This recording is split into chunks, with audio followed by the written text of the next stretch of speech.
All right, everyone. Good evening here on Saturday night, November 2nd, 2024. The Baker Fairburn Hockey Show is live. Thank you, everyone, for hopping in here. Sorry for being a few minutes late. That's on me, not on Matthew. I'm the schlub on the left, Kris Baker. You can find me on X at Sabres Prospects, at Handsome Devil on the right-hand side there without the hat. That is Matthew Fairburn, Sabres writer for The Athletic. You can find Matthew's work at theathletic.com/Sabres. And I have a feeling that Matthew's going to have some very interesting work coming up talking about this Sabres team. So as people are trickling in, as always, if you could please like this video, subscribe to the Sabres Prospects YouTube channel. You can find the Baker Fairburn Hockey Show on Apple or Spotify or wherever you get your podcast. And if you could please leave a 5-star review. So Matthew Fairburn tonight. Sabres are not a good team on back-to-backs. They go into Detroit tonight. They outshoot the Red Wings. I have them at 32-23. They outhit the Red Wings. They get a shorthanded goal and 3 saves from Alex Tuch tonight. And they fall on the road 2-1 to the Red Wings. UPL stops 21 of 23. But yes, Sabres go 0 for 2 on the PP, and the Red Wings connect twice on, I believe they had 4 power play attempts tonight. So here we are. Sabres are now losers of 3 straight. They fall to 4-7-1 on the year. You and I talked Friday morning coming into the first set of the back-to-back here. And we said, okay, there's 12 games on the schedule for the Sabres between Friday, this back-to-back, and Thanksgiving. And we all know that that line of demarcation that American Thanksgiving represents in the world of the NHL. You and I were talking, we're like, they got to win probably 8 of those 12, right? Well, now they got to win, they got to go 8-2. So here we are. It's not looking really good in the big picture. You know, I'm going to throw it to you, Matthew. We can talk about the game. We could talk about the big picture. Where are you at? We haven't talked in, it's been a little bit now. And I did title this just for everyone coming in, come vent. We're here for you to vent tonight as Matthew and I kind of tee up the current state of the Sabres at 4-7-1. Matthew, go. 4-7-1 is a good place to start. Saber Metrics on Twitter sent out a tweet. Steven Cantor mentioned it here in the chat as well, that 4-7-1 is the worst point total that the Sabres have had through 12 games since the 2017-2018 season, which was Jason Botterill's first as general manager, I believe, if memory serves me correct, on when the firings took place there. They finished last in the league that season. They drafted Rasmus Dahlin. They have not been that bad since. They have been bad since as a hockey team, right? They have not been a good hockey team since then, but they still have not started this poorly through 12 games. They have not been this bad. That means in any of Kevin Adams' previous 4 seasons, which we're supposed to be building towards this season. So this is not where you want to be through 12 games. Now, that's the big picture. Tonight against the Red Wings, I think, you know, there were some issues that were consistent with this team. They now have both a bottom 5 penalty kill and a bottom 5 power play. They went 0 for 2 on the power play. Tonight, they allowed 2 power play goals to Detroit, and that was the difference in the game.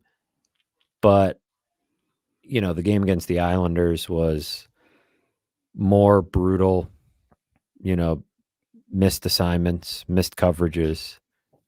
3 days after they did that against the Florida Panthers and really handed the Panthers opportunity after opportunity. They had 3 days between those games, including a day completely off, one really hard day of practice, another practice, before playing the Islanders, who were without Matt Barzal and down to 4 defensemen at one point in that game.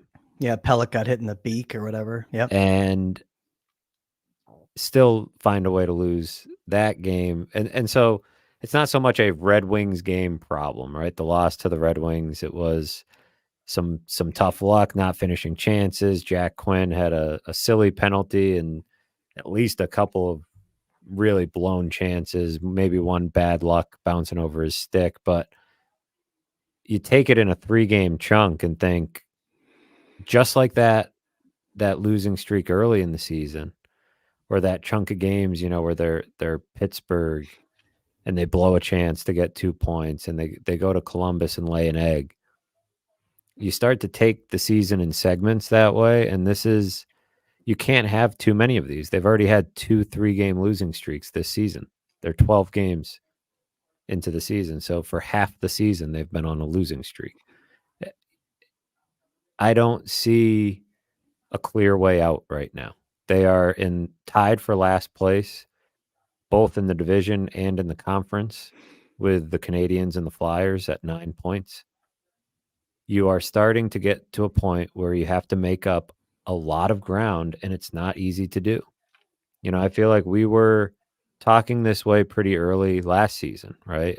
Just about, of course, it's not impossible, right? You can catch fire, you can win a bunch of games, but the way the NHL point system works, making up ground is not where you want to be.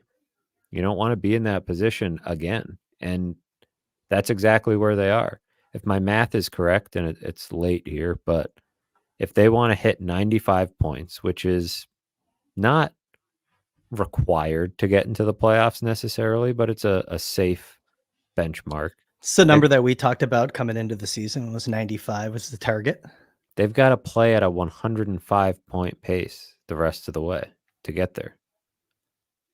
Do you think this team can play at a 105-point pace for 70 games? I know it's a rhetorical question, but I'm going to say no. Right.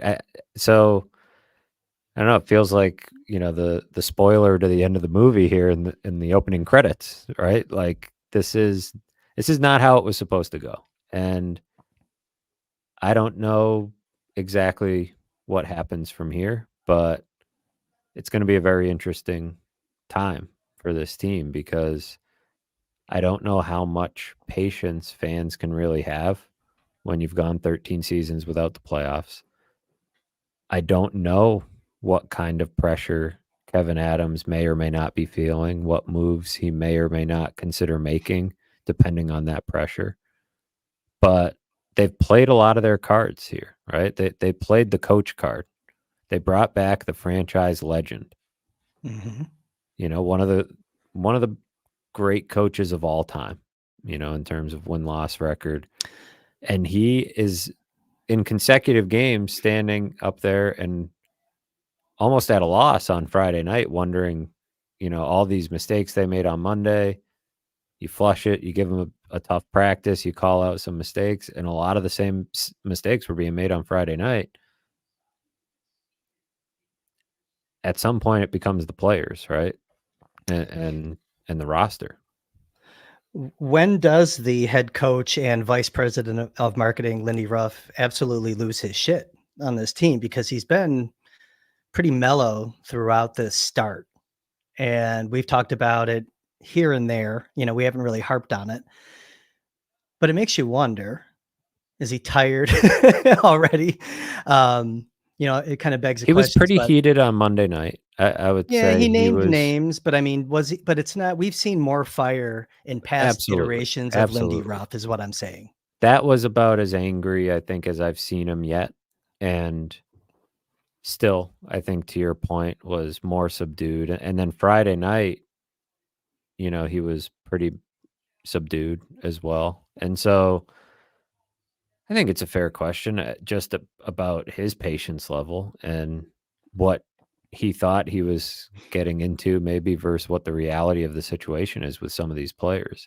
And I think that's, you can get caught up in the highs and lows of an NHL season and you don't want to swing too far one way or the other. But I think 12 games is a decent snapshot to soberly look at what the Sabres are. And I know you've poured a bourbon there, so maybe not totally soberly, but soberly look at what the Sabres are and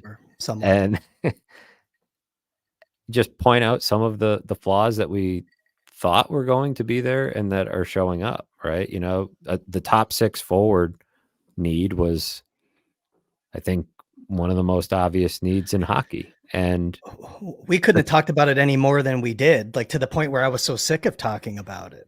And it was, I think, broadcast around the league, right? That this was a pretty obvious need for this team. And their top six is a problem. Tage Thompson has had a good start to the season. Alex Tuck has had a good start to the season. JJ Peterka has played well enough. You know, he hasn't had a good game every night, but he's got 8 points, I think, through 12 games. Not lighting the world on fire, but not bad. But the second line, they have tried everything, right? Dylan Cousins has 1 goal, came on the power play on Friday night. Pretty easy tap in, got him on the board. Jack Quinn has 1 goal. It's an empty netter. But beyond the goals, Jack Quinn is just not playing well in any facet of the game. Dylan Cousins is probably playing a bit better, but they broke them up on Friday, put Dylan Cousins on the wing, went right back to Cousins and Quinn together, Cousins at center with Peterka on their wing. And it wasn't. Did you hate it? You know, I guess I didn't hate it, but I think it's hard to judge anything in these 1-game snapshots, right? Yeah. When you're moving stuff around a lot. You know, I'm not going to say it didn't work when they played 1 game. And same with Dylan Cousins on the wing when it was 1 game.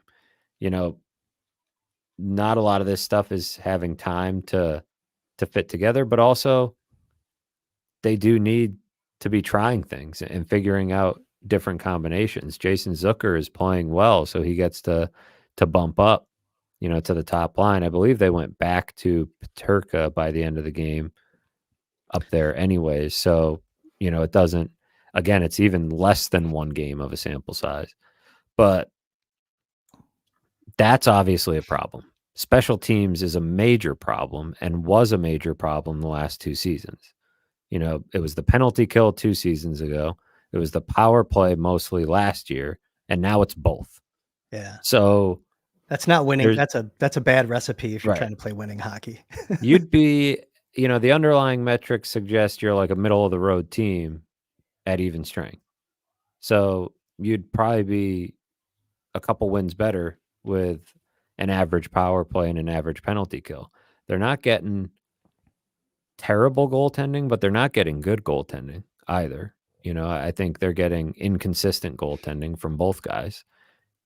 And so what you have is a team that is overly reliant on its first line, and you have a team that, another thing we brought up in the summer that continues to rear its head for me is that the way the defense is built is confusing. You know,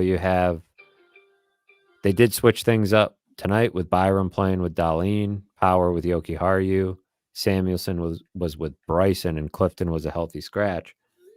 But you have too many lefties, and you have too many guys who play a similar style. Yep. Dahlin, Power, and Byram in particular. So the balance of the defensive core is not there, and there's a player type missing in the top 4, both in handedness and in playing style. You know, a rugged, shut down, right-handed defenseman that they've been looking for Kevin Adams' entire tenure. So that's where it becomes less about a 2-1 loss to the Red Wings, less about a 3-game losing streak, and more about how this team is built and whether you feel like they can climb out of what is becoming an increasingly bigger hole. You know, the 4-7-1 record, you know, look at it objectively. Are you sitting there, you know, searching for points for the Sabres? Are you looking, you know, across the division at Montreal and thinking they can do the same thing? And if not, why not? You know, are they that much worse than the Sabres? Because, you know, what about the Flyers? They went on a run last year and came pretty close to the playoffs. Could they do the same thing? You know, you have to also look around at what Ottawa's doing to gain ground on you, what Washington has done to gain significant ground in the conference, what Florida, Toronto, and Tampa are doing to really separate them and create a huge gap in the division. Not to mention Boston is right around where the Sabres are. Who do you have more confidence in making that run? So all the talk about the fast start, getting off to a better start than last year, and they're not only right back where they started, they're in a worse place. So you had mentioned a couple minutes ago, I think it was, you're basically saying, hey, I don't know where you go from here. I kind of don't know where you go from here either. Maybe the chat knows where we go from here. So chat, tell us where we go from here. Where I'd like to see them go from here is to start hitting the net. So you hit on a couple things that are they've been the theme or the fear about this team coming into the season. If that top line's not going, you're screwed. Top line wasn't horrible tonight, but they clearly weren't their best. They were matched up pretty well. Didn't get the support. But even late in the game, Lindy, he had the deactivating. He had numbers.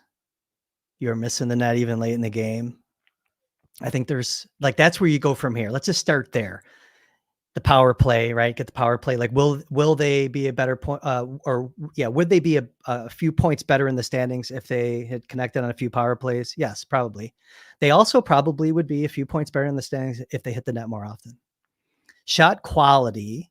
And let's just start by getting the pucks on the net from wherever you shoot them from. We can talk about the shot quality because tonight they had more chances than the Red Wings, but they did not have the better quality chances. Detroit had the better quality chances tonight. And that's been, I think, an issue that we haven't talked enough about on this show. Are they better this year at getting traffic in front of the net? Yes. Are they doing it enough? No. But the shot quality and the missing the net is the biggest concern right now. They had 10 or more high danger chances at 5-on-5 in 4 of their first 5 games and have not hit that number since. 1, 2, 3, 4, 5. Yeah, they have not hit that number in the 6 games since. I feel like there's a game missing in here, maybe. Either way, so that's where I go from here. Tonight. They had 5 tonight, 6 against the Islanders, 4 against the Panthers. To your point, are you creating those dangerous chances?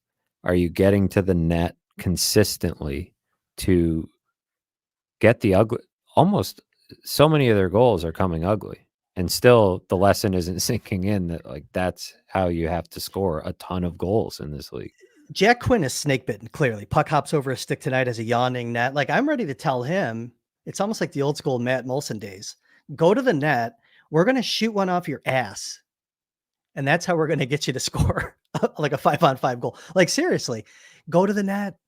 They have to get the ugly ones. I don't know if they're trying to be too pretty too often. I think there is some of that with some of these guys, but overall, I think they are. I just don't think they are. I don't want to question their heart or anything like that. I think it's just their willingness to pay a price every shift. It's a confidence and urgency issue for me that I see with them, because to your point, I'm not going to, I do. And I got a lot of sense that they're bought in on Lindy Ruff and how he wants to play, but do they have enough good players, right? That's probably one thing, right? Is the talent level where it needs to be? Is the team-wide hockey IQ where it needs to be in terms of grasping this system and all the, it's not that complicated. It's not like it's a crazy change. To some extent, hockey is hockey, and these systems aren't totally foreign to these guys. But the blown assignments are, it feels like guys are thinking a step too slow sometimes. The missing the net, it's hard to explain. I don't know what that is, but whether that's they're not getting the shots off from the right areas, whether, like I said, guys just aren't good enough, right? Finishers and shooters. I don't know. We saw it 2 years ago, so I don't know if that's really the case. But I watched I think it was the Red Wings' first power play. In the first 10 seconds, they were snapping it around, throwing pucks on net. It was just like everything was quick and everything was to the net. It was quick passes, quick shots on net, quick back at the net, urgent. And I don't see enough of that from the Sabres until it's third period down a goal, pulling the goalie. And then they had all that traffic around the net at the end and almost tied it up.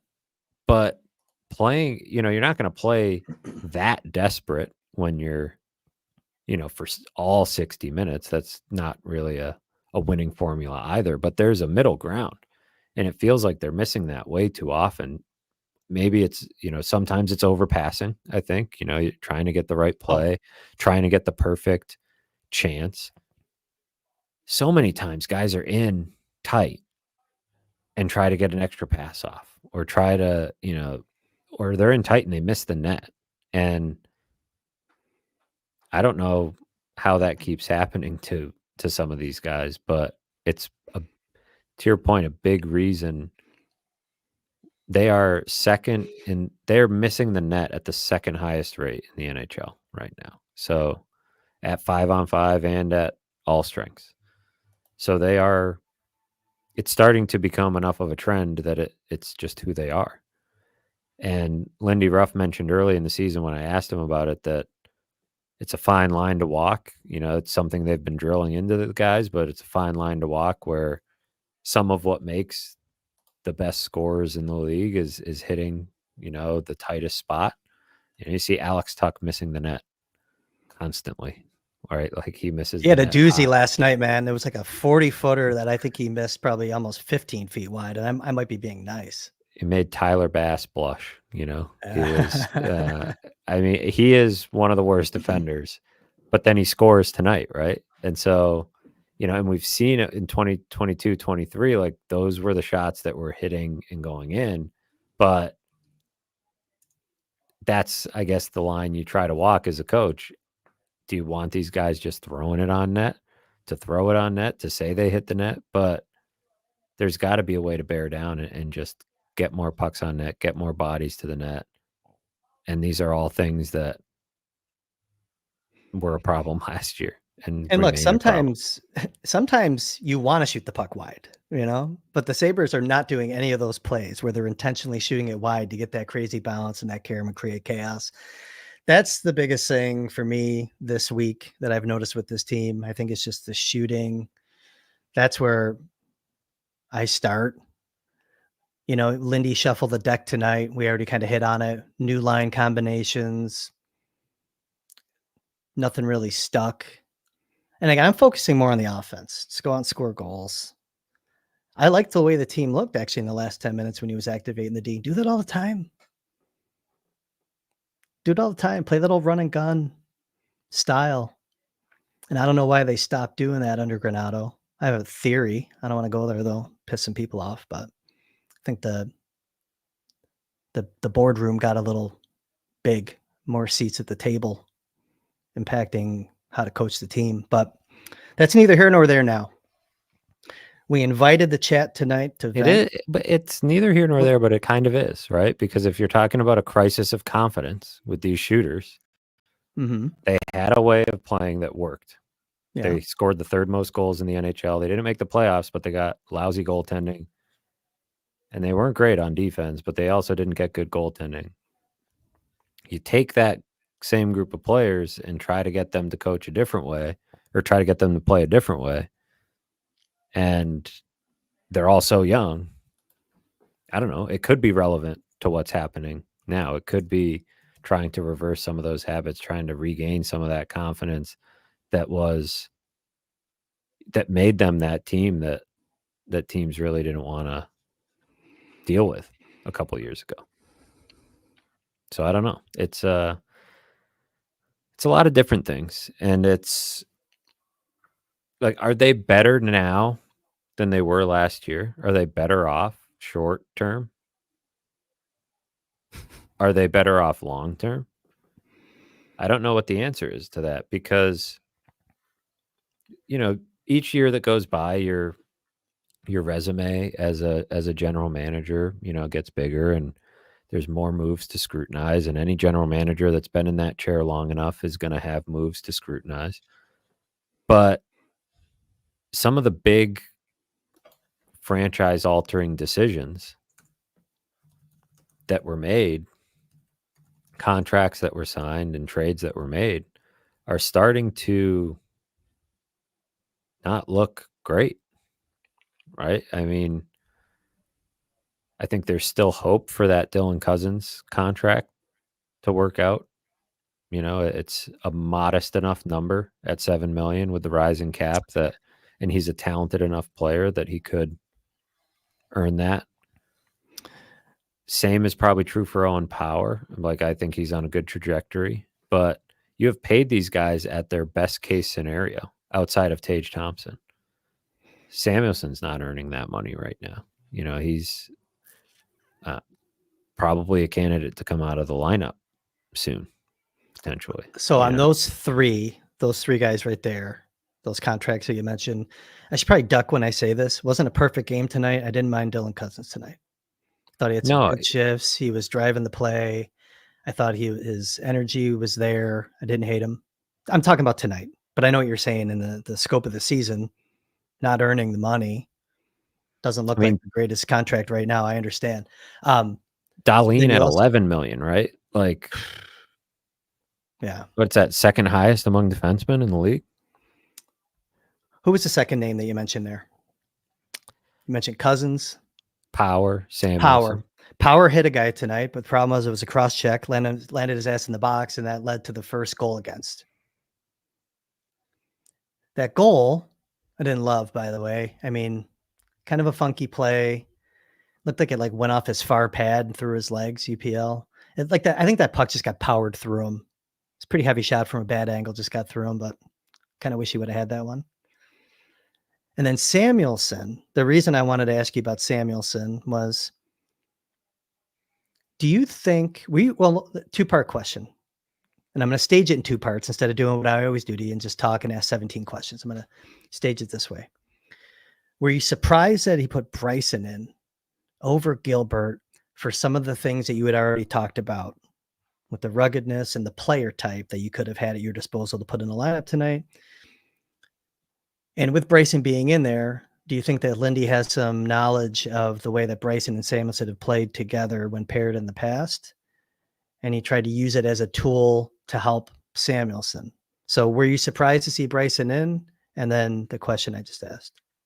I was a little bit, just because I don't think he brings as much to the table as Gilbert does. But if Samuelson is not coming out, I suppose it makes sense that Bryson goes in if you're taking out Clifton. You know, having Samuelson and Gilbert, two lefties, playing together that play. I mean, Bryson's a lefty also, but Gilbert and Samuelson aren't. Bryson can skate, right? He can move, and he's a pretty smooth player. So just a different body type, different player type than Samuelson and Gilbert for that matter. I'm surprised. I'll put it this way. I'm surprised Samuelson hasn't gotten a night off at this point. And I thought this could have been the opportunity to do it. You know, he's had some bad luck, right? He's out there on the penalty kill. So got to clear that puck on that first one. I know it was kind of bouncing when he has to have that one. He's got to have that. Yep. He's got one of the worst on ice save percentages of any player on the Sabres right now, which just points to some bad luck, right? You see a goal go in, you're watching the replay and you're saying, how did this goal happen? Sometimes Samuelson's making a mistake. Seems like every time he's making a mistake, it's ending up in the back of the net. When he makes a mistake and it doesn't go in the net, you're probably not rewinding and looking, who messed up there? How did that shot just miss the net? You know what I mean? And that on-ice save percentage, I think, is making his numbers look worse than he's played, but he's not playing well either, right? He's making some bad mistakes. Not clearing that puck. It's one small moment that shouldn't cost you a game, but it contributed to costing you a game. And, you know, he had the penalty late in a game that you can argue the call. I think it was against LA early in the season, last minute of the game. You can argue the call, but still, like, don't put yourself in that position. I think he was on the ice for 3 of the goals on Friday night. And That's one where it feels like something isn't built properly on the blue line, and there's not a simple way to fix it because you could put Samuelson with Dahlin because it's worked in the past. But then all four of your lefties are in the top four because are you putting Byram down on your third pair? I mean, I don't think he's played great this season, but I also think he's probably too talented to bury on your third pair and give those minutes to. So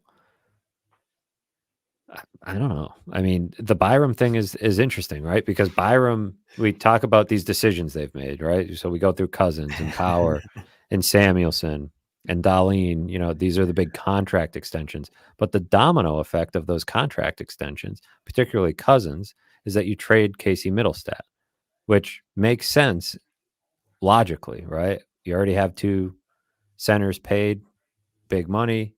You don't want to pay Casey Middlestat big money, so you move him out. Logically, we were both talking about that early in the season last year. What's going to happen here? Didn't hate the fact that they did it.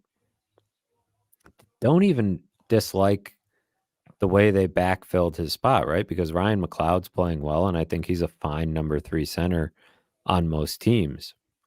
But what you got back, I think, was more looking at, this is a really talented player, and not necessarily thinking about how it all fits together in terms of building a team. Feels like Kevin Adams has done a lot of collecting talent and not a lot of building a team. And that is where you end up where they are right now, in a situation where over the offseason, you're scrambling to try to build a fourth line from scratch because you haven't thought to do it in the off seasons prior, or haven't attempted to do it. You haven't insulated your lineup with veterans who play those roles. You're trying to almost rebuild your entire bottom six because you built a team where your third line was a poor imitation of your first line. And that's why the Middlestat trade, I was fine with at the time. If it was connected to something else, so other than McLeod, honestly. When it's got to be connected to something else. And that's the big thing. It's the same thing with the Jeff Skinner buyout. Totally fine with the move when it's connected to something else, which it was not. That's money unspent right now. And money unspent is totally fine if you're winning. But when you're losing, when you haven't made the playoffs for as long as they have, and then you're 4-7-1, the unspent money sticks out like a sore thumb as a missed opportunity, something more you could have done, because you can't sit there at 4-7-1 and say, we didn't need the $6 million, $7 million, depending on where you look. Like, you needed it. You needed a right-handed defenseman. You needed another forward. So, well, we know that it's not easy. I mean, it's not impossible. We've seen trades made at this time of year. It's maybe not the easiest, but we also saw Elliot Friedman's 32 Thoughts mentioned that, I think there was a little nugget in there, right? That Kevin Adams was making calls. Don't know really what that means, but that he was looking to add and not subtract, right? How are you reading that? Just at those words, I guess, right? Because it can mean a lot of things.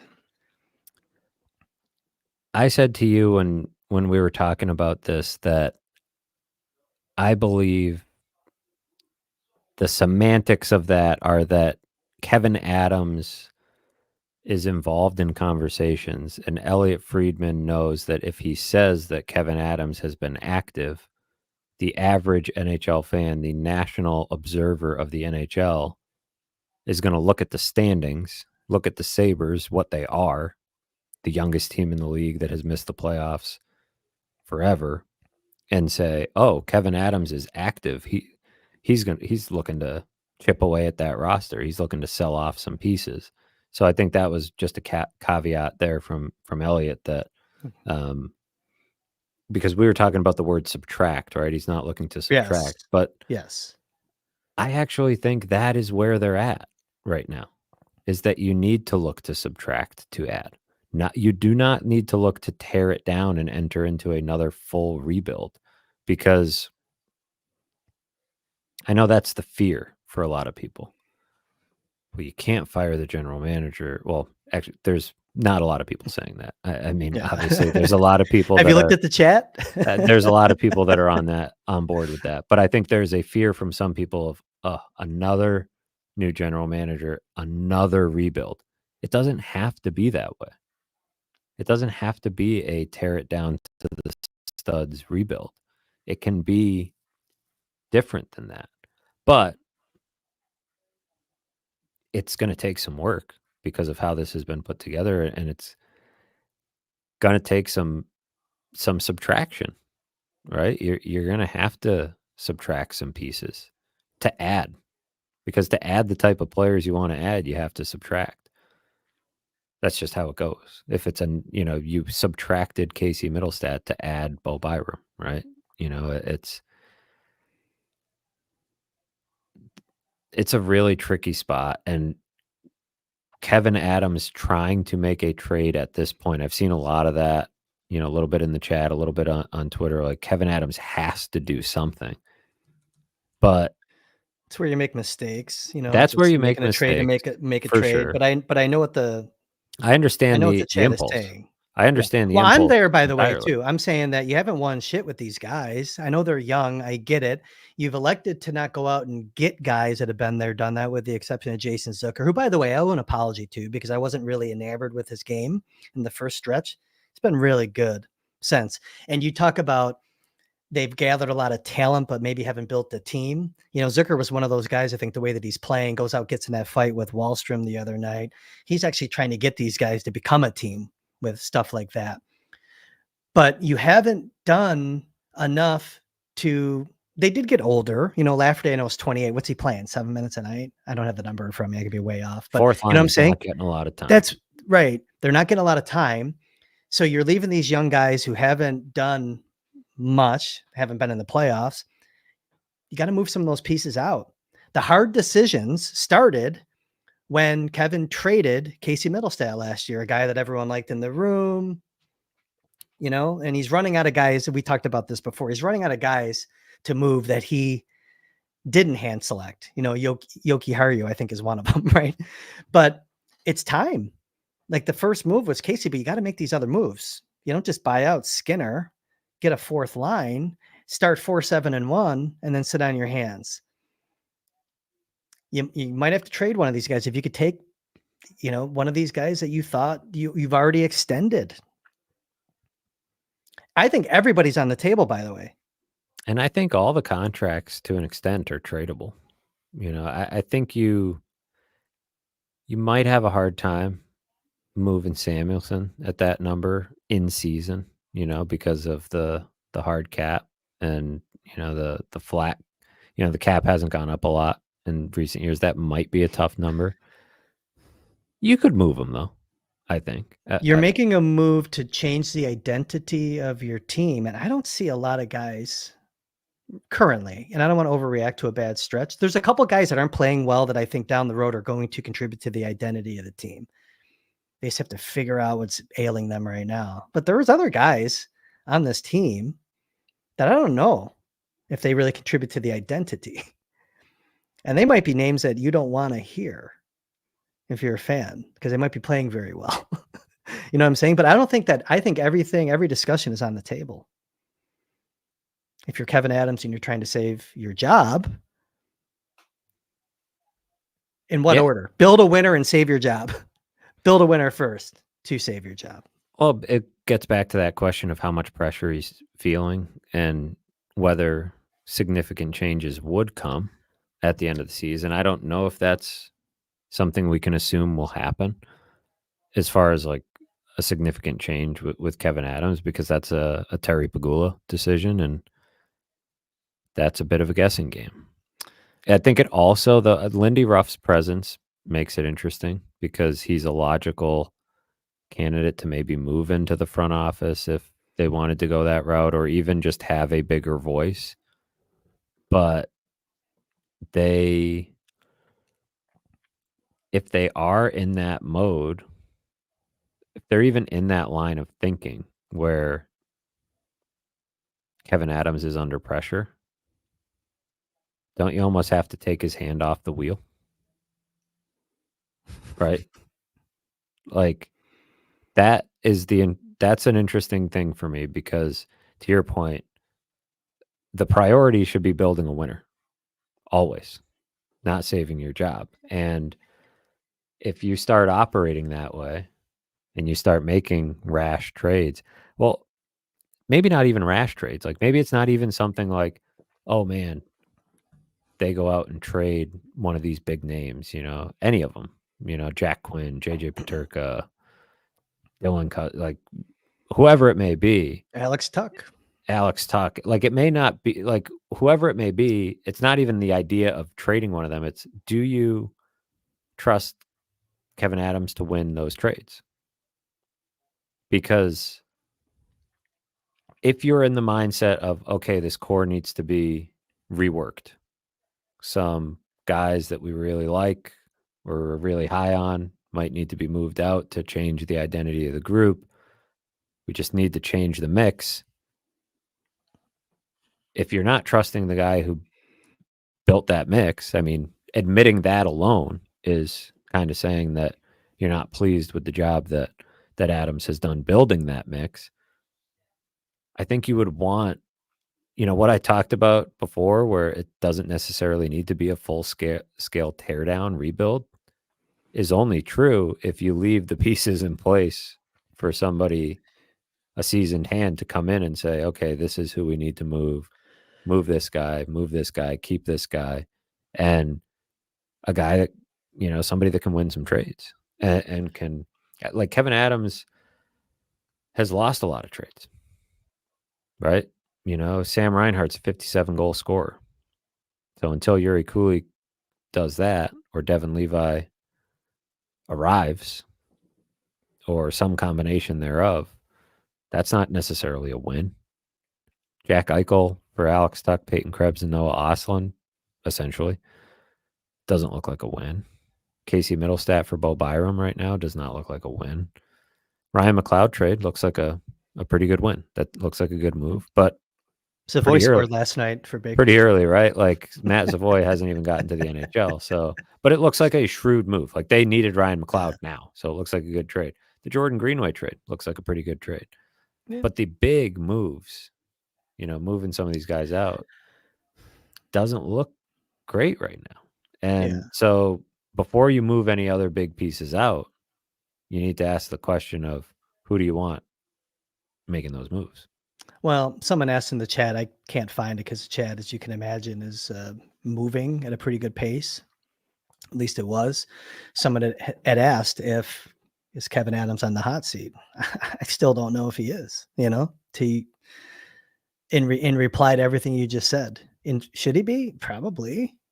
Yes, actually, not probably. Yes, I'll say it.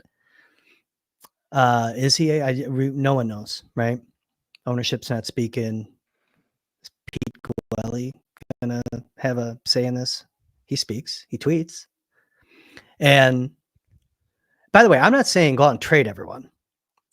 I'm saying if Kevin Adams is having discussions, he should be open to having a discussion about every single asset that he has. I'm guessing that the more likely path he would prefer to take at this moment is more futures. Small, but maybe more futures for current help, right? Because they have so many futures. They have these prospects and they have, they still have prospects to spare. They only traded Savoy, so that they have prospects to spare. They don't have room for them all.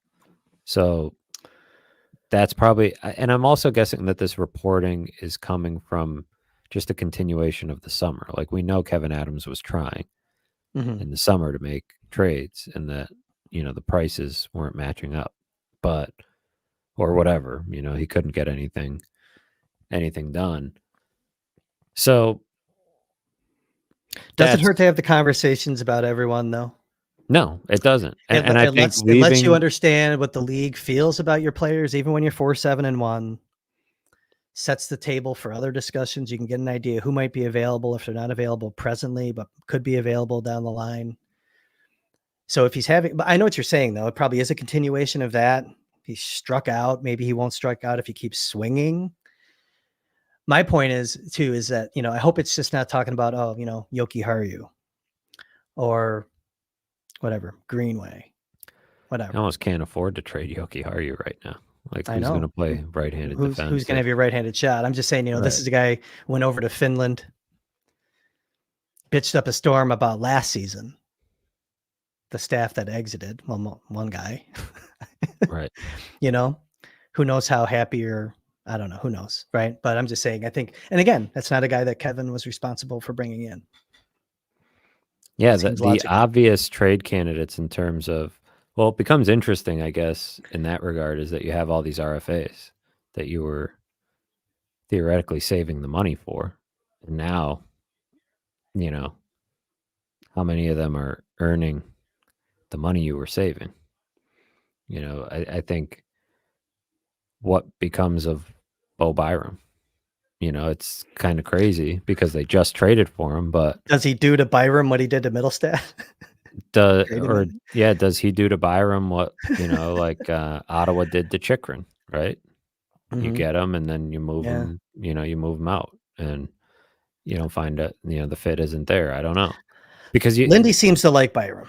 Lindy likes Byram. There's a lot to like there. I don't think he's played fully up to his potential yet, but if you're keeping Dahlin, Power, and Byram, it just always feels like it's going to be a little bit complicated to blend it all together, unless you really like Byram Power or Byram Dahlin.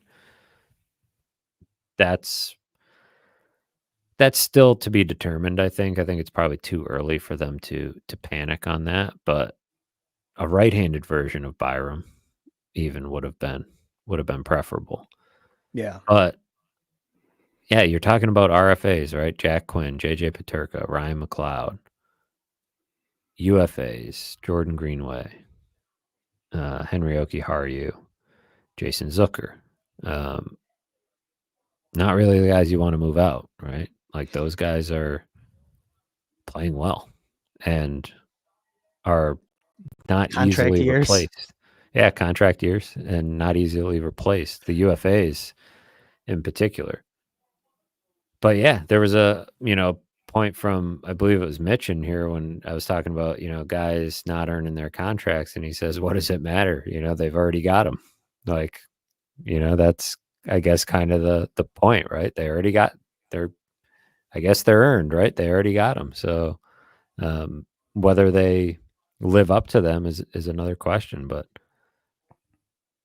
this is a pretty broad, big picture talk to be having after a 2-1 loss in the beginning of November. But this is where they're at, right? A 3-game losing streak. The start is the start. The start is the start, and it's the worst in quite a while. It's the worst since they were the worst team in the league in 2017, 2018. So, of course, all of this stuff is going to come up.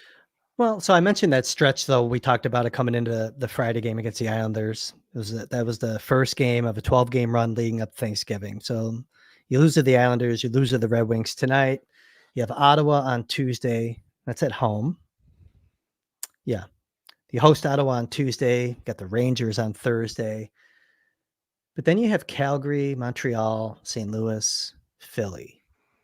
Then you get the Kings again, the Ducks. I mean, you have some games here. We keep saying this, they lost, but they can win the next couple. They're winnable. Though there are some winnable games in there. I mean, the Rangers, who knows, right? They beat the Stars, week and a half ago or whatever it was. So it's like, that's the NHL is you're going to have to go. You should they have to go into lose, MSG. Yeah. You're going to have some that you should lose that you win. You're going to have some that you should win, but you lose. And it gets back to the point of why it's hard to make up ground. They could win 3 in a row and they're still just back to 500. And then they, have a little 2-4 stretch or whatever. And they're back, they're fighting the same battle. So The question is, can they rip off 5, 6, 7 in a row and just get on the other side of this and then lose one and stop it at one and win another two, And that's just the mix we haven't seen from this team consistency wise. It's just the biggest thing that continues to be missing for them all the time the last few years is consistency. An 8-game losing streak in 22-23. You make that a 4-game losing streak or a 5-game losing streak, and you probably make the playoffs. Like last year, they couldn't get a 3-game winning streak until the end of February. And right now, you've already had 2 3-game losing streaks in 12 games. So I don't know if these solutions are in the house or not, but Kevin Adams bet on a lot of solutions being in the house, and so far that hasn't been the case. So, frankly, so did I. The players that I thought were going to have bounce back years this year haven't. Cousins. Quinn, I thought, was like the guy that brings it all together. Like, if he plays well, the Sabres should play well. Feeling a little burned watching this team right now. Samuelson, a player I like for his character and everything else, struggling. It feels worse than last year. I mean, statistically, it is obviously in the standings. Eye test, they seem to be a more fun team to watch, though. That's what's killing me. I think they are playing faster. They're playing faster. They feel like it feels like they're getting worse luck than they did last season. And I don't think their record is what it is because of bad luck. It feels like they're getting worse luck that, a few of these games the Kings game, they could have easily gotten one at the end here in this game against the Red Wings. And all of a sudden, they're getting another point and we're not talking about it being the worst start. It's just like you live on the margins in this league sometimes. I do think that they are generally a more competitive, and I don't mean competitive in terms of winning, but competitive, with pushback, with physicality, with some of that stuff.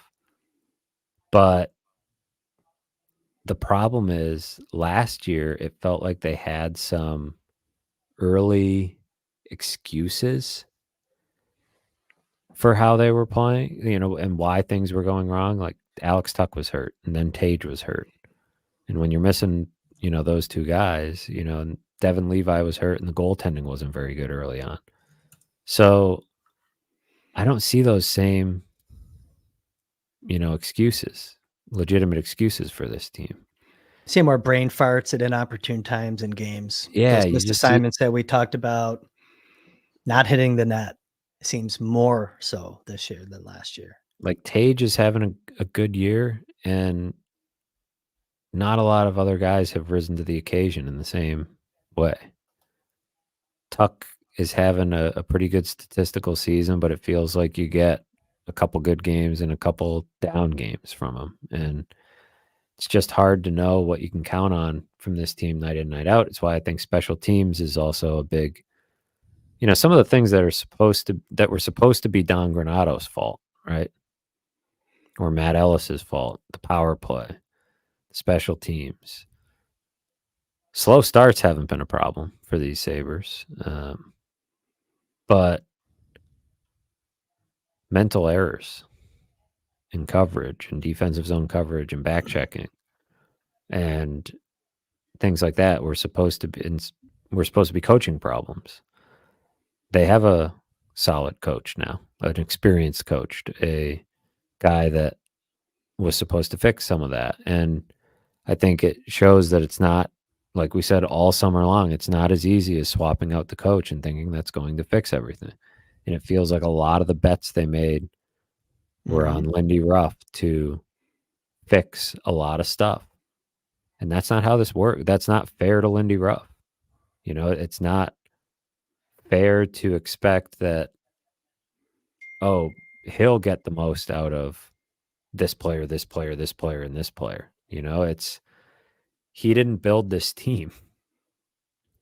So that's going to be the thing I'm interested in following throughout the season is just how Lindy feels about this group and some of these guys. Once this early season, once they settle into who they are, how's he going to feel about what's in front of him? Because once, there's going to be some work in front of him and in front of whoever is trying to fix this. And it's looking like a heavier lift with each day that goes by. We're almost an hour in. I know no one likes the team, but if you like this video, that would be great. Hit that little thumbs up on the YouTube page if you could, please. It'd be greatly appreciated. My girlfriend just texted me. She must be watching. She said, I'm nursing my cocktail. And she's right. She's right. But I made a stiff one. While you were talking, I thought about this earlier and I just wanted to look it up and validate. Just kind of random stat. I don't know. Have you noticed that Alex Tuck seems to be more productive on the road than at home? In his career, I know it's random. In his career, he has 144 points at home, 180 on the road. He has, looks like 18 more goals on the road than he does at home. He's only played 3 more games on the road in his career. Just thinking about that. Doesn't really connect to anything, but just kind of randomly because his team struggled to play at home last year. He's a top line guy, top line again this year. I don't have their home record in front of me here. I had to restart. I have it. Actually, I do. They're 3-4 at home. They're actually better at home. But yeah, let's get to the chat. That's really what I wanted to get to here. Now that we're approaching an hour, I'm going to start with Gargalant, Matthew. On the coaching, he says, also, everyone knows that Terry went out on a limb to hire Kevin, and firing him would be admitting a mistake because he really wasn't qualified. 5 years in, though, when do you admit the mistake? I don't know how. He's going to give him this year, right? He's going to give him this year. Just like last year we were talking about, they needed to make a coaching change. They got through the year. It's kind of how I see it going this year. Maybe what's Kevin's? Do we know his contract situation? His matched Granado's. So It was a 2-year extension on top of what they had. So it would be 1 year after this one, I think, if memory serves. On the one hand, I thought at one point, what good does it do to fire him in season? But as we talk about the work, that needs to be done to the roster and the potential big decisions that need to be made, you make it when you make it. You make it when you feel like you want to make it. Yeah. You made me think of something that I hadn't, though, too. I think you're right. If moves need to be made to the roster, do you have the confidence in the person making those moves? And I think it's a very interesting question. Or do they give him the chance, and that's the final chance to make those moves and see how he does with those moves? See if he can change the identity of the team. But see, that's becomes a team and they gel quickly and you make some progress in the standings. That's a gamble that I bet you Terry Pagula is willing to take.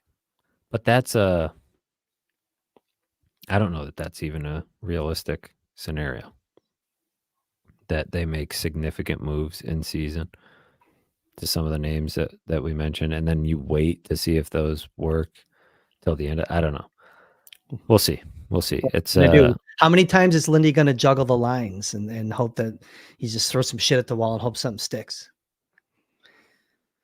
And realizes he doesn't have some of the pieces that they need. Or is it, or if we think that they've been an unlucky team, you're going to sit there and just wait to get lucky? Well, it's not how you win either, right? I mean, shit. And when I say they haven't been lucky, it's like they should. I'm with you, by the way. They should be closer to 500, but they shouldn't be like at the top of the division. Well, it's like the numbers statistically, don't suggest that.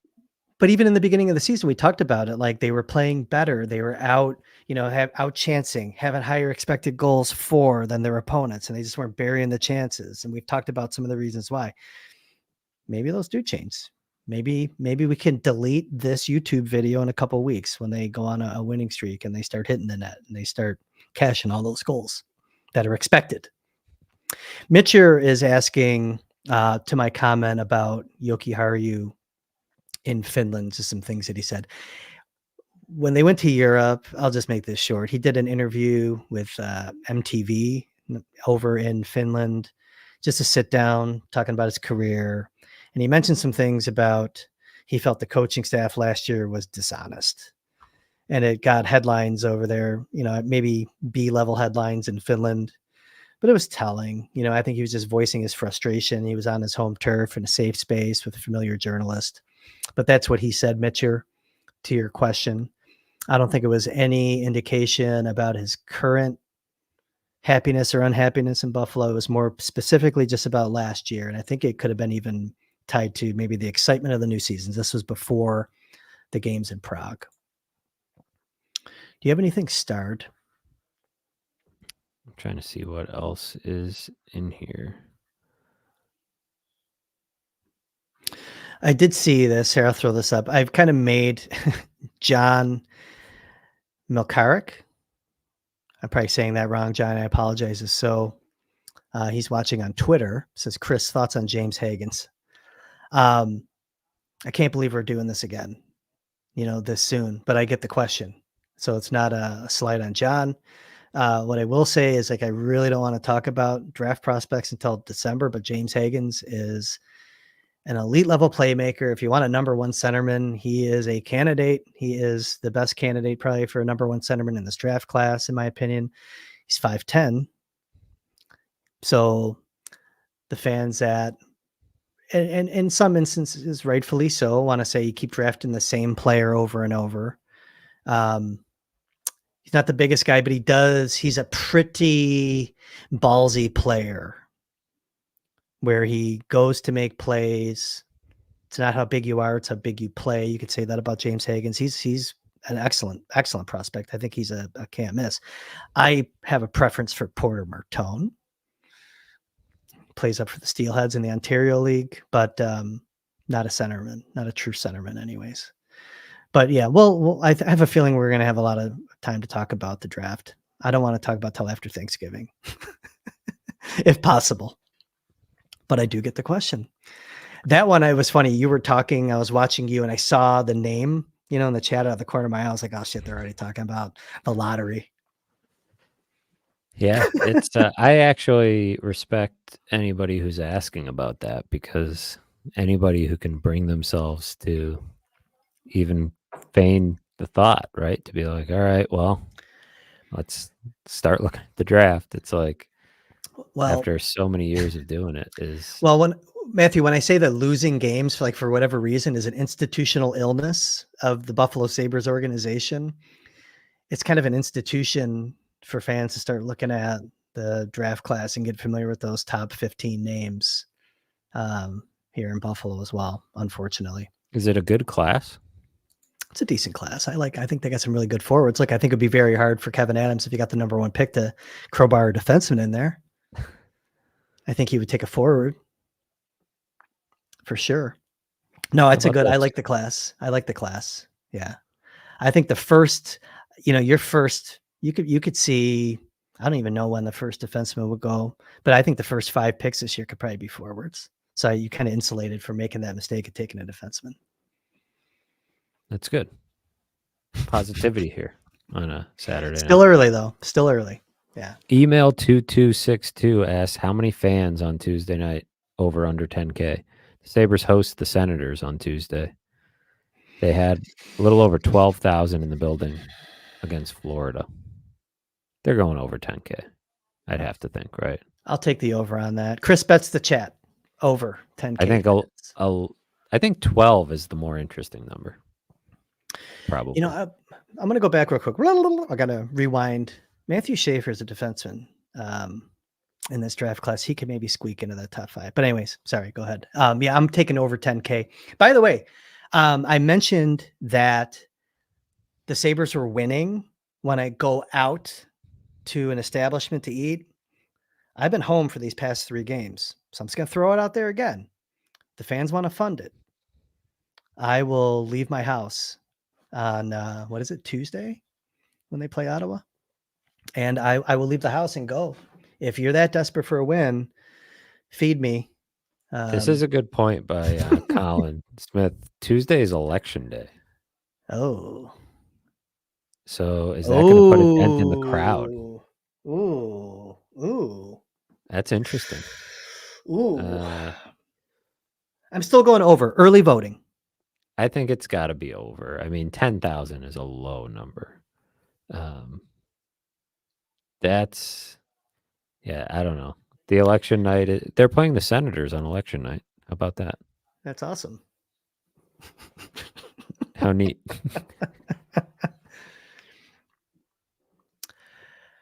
Anything else in the chat, or should we just bounce out of here? This is a good point. Let's bring this up when we're talking about the coaching staff, that they didn't really replace a lot of the coaches.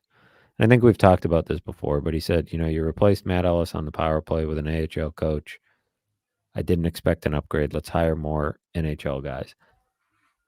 Not like, I don't have a problem with the Seth Appert promotion, but I think not overhauling the coaching staff or not letting Lindy add it.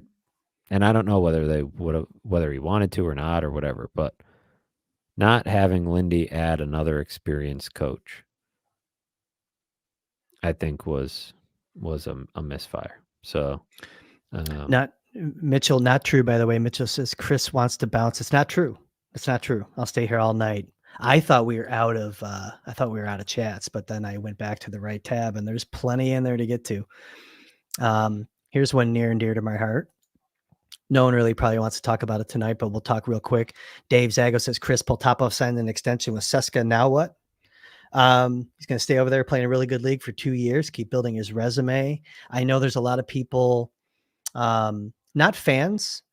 So, cause I was cruising around like right before dinner tonight when dinner was cooking, I was just looking at some sites and what people were saying, like writers, a lot of people being very dramatic about Poltapov staying home. Couple things on this. And I covered this on Prospect Avenue. I spliced a little bit of that out. The videos on my Twitter feed, you have to go down because there are a lot of tweets in the past couple of days. But Poltapov told us that this was a possibility that he was going to stay. I think that this is funny. Someone's having me. We're going to finish on Poltapov, but no. He's right now. He's building his resume. He's having a really good year, and he's been giving signs that he wanted to stay and become a little bit more polished of a player. He's always referenced Kaprizov, who came over when he was 23. Panarin signed when he was 23, but his signing age was 24. Poltapov's 21. He's going to be 22 February 1st. He'll be 23 when his contract expires. I don't see this as a problem. All signs point to him wanting to play in the NHL. This guy, 2 years ago, he had 10 points. He had 13 points last year. He might have 45, 50 points this year in the KHL. Right now, his role keeps evolving. He's playing a very big, even strength role for Seska. He's got like 5th most even strength minutes there on the team. By the end of the year, he could be in the top 3, but the way that his season's trending. Good player, let him cook. And a couple, like, I think it was 2 years ago, I put a tweet. I was a Saturday morning. I was probably annoyed about something. I was like, Sabres fans should just stop. And I know anytime you say Sabres fans should something, right? You're leaving yourself open to get beat up. I said, Sabres fans should stop relying on all these young guys to be the saviors of the team. You need veterans. And that still holds true today. But that's kind of my point about Poltapov too. Let's not rush to get him over here. I think there's been a lot of Russian players in the past that have come over way too early. I mentioned some of them in that Prospect Avenue episode that you can find on the YouTube channel. Go check it out. Nothing wrong with letting him cook as long as he comes over. You got a smirk on your face. Go ahead, Matthew. There's a funny chat that made me smirk. The chatters are going back and forth with each other. I think the other important point to make is something you pointed out, that he got a very healthy raise in this contract. He's going to be making like over 200,000 American dollars, over 300,000 American dollars in the other year of his contract. He would not be making that in the AHL. And so many of the Sabres prospects in recent years, they've just rushed over to North America, right? Get him over to North America. Like, is Alexander Kisakov better off because he came over to Rochester? Hasn't played a game yet this season. I would say no. Are the Sabres better off because they got Alexander Kisakov over here from Russia? Probably not. Did he help them get the other guys over? I think that's probably overblown. So I understand wanting to get him over to make sure you get him over, but Poltapov's got a good role on in a good league. It's getting better. Close to home where there's a comfort factor there, kind of like Noah Ostlund staying for a couple of years before coming over, just having the maturity to recognize he wasn't ready for that step. I don't think so many of these recent Sabres prospects have been, pushed into North America so quick that I don't think you want to stagger the timelines a little bit too. So yeah, it's not a gut. I saw a gut punch. I saw it's a blow to the Sabres. I saw all this stuff, and it's like, if I know that like there was a good chance he was going to do this, the Sabres definitely know that there was a good chance that he was going to do this. And I'm sure they prepared for it. Kevin Adams even said, I think in the offseason, like right around the draft, he's like, we knew it was going to be a longer road I think even mentioned Poltapov. So no, but to your point about the money, he's making 12 million rubles right now. He's going to make 25 next year, 30 the year after that. So yeah, it's like 267 and 307, something like that. Today, could change tomorrow, right? Because the currency changes. But with his signing bonus, dollars, and an AHL salary, he wouldn't touch that. That's that's kind of good for him. Good agenting. He's got a good agent. Yeah. Must be nice. When he comes over here, it's a lot of rubles. It's a lot of rubles. But when he comes over here too, he'll probably sign less of an entry level also. Get quicker to the second contract. A lot of, I don't know. I don't have a problem for it for the player, and I don't have a problem for it for the Sabres, but I feel like I'm in the minority. And I still see people saying that he's going to be a fourth liner or something. It's like, Jesus. How do we know to speak in absolutes when the kid's trajectory is going like this? But I digress. This is not Prospect Avenue. We'll talk more about that on the next episode of Prospect Avenue, including that the KHL is a very good league still, despite the geopolitical climate. What else? I think that was the last thing I had start, and we're at almost an hour 15. I like sophomore scatological humor. Steve 13th Legion, who I'm always a fan of, pulling up his commentary to see what he's up to. Being a Sabres fan is like trusting a fart on Taco Tuesday. It's a tough thing to do safely.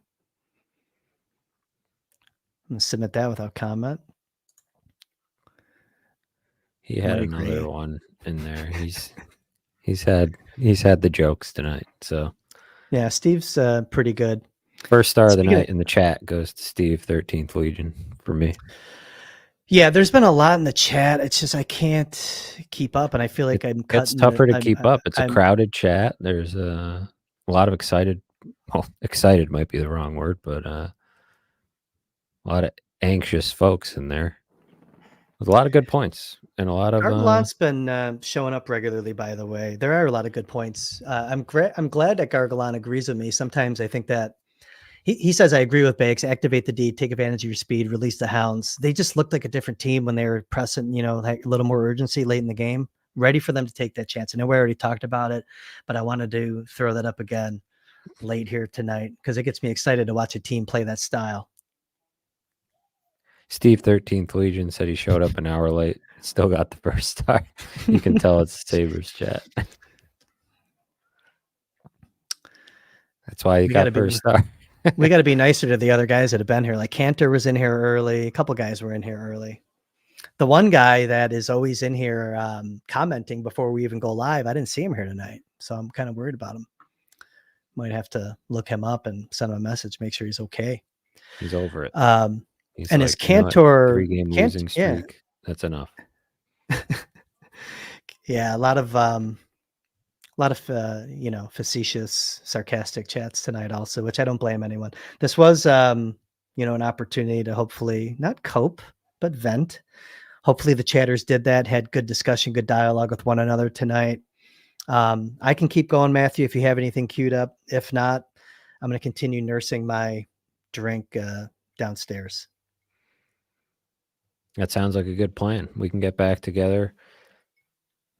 I don't know, maybe after that big election day matchup with the Senators, or we'll find a time next week. See if the temperature has cooled down at all on this team, if they can get off the schneid.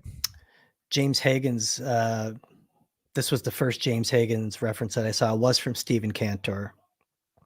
So yes, James Hagen's bound. I'm seeing that a couple times tonight in the chat. Stephen Cantor says James Hagen's bound. If you don't win that lottery, they make every effort to get into that spot. We will probably, depending on where, I'll tell you what, I mean, I'm going to call the shot again here. If you're going to be in that 9, 10, 11, 12 range again, we're going to have the same discussions we had last year about considering moving that piece of currency.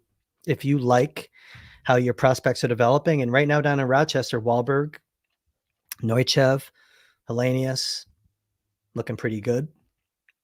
Very young players contributing. Austin hasn't played the last 2 games. Something's probably up there. Constantly dinged.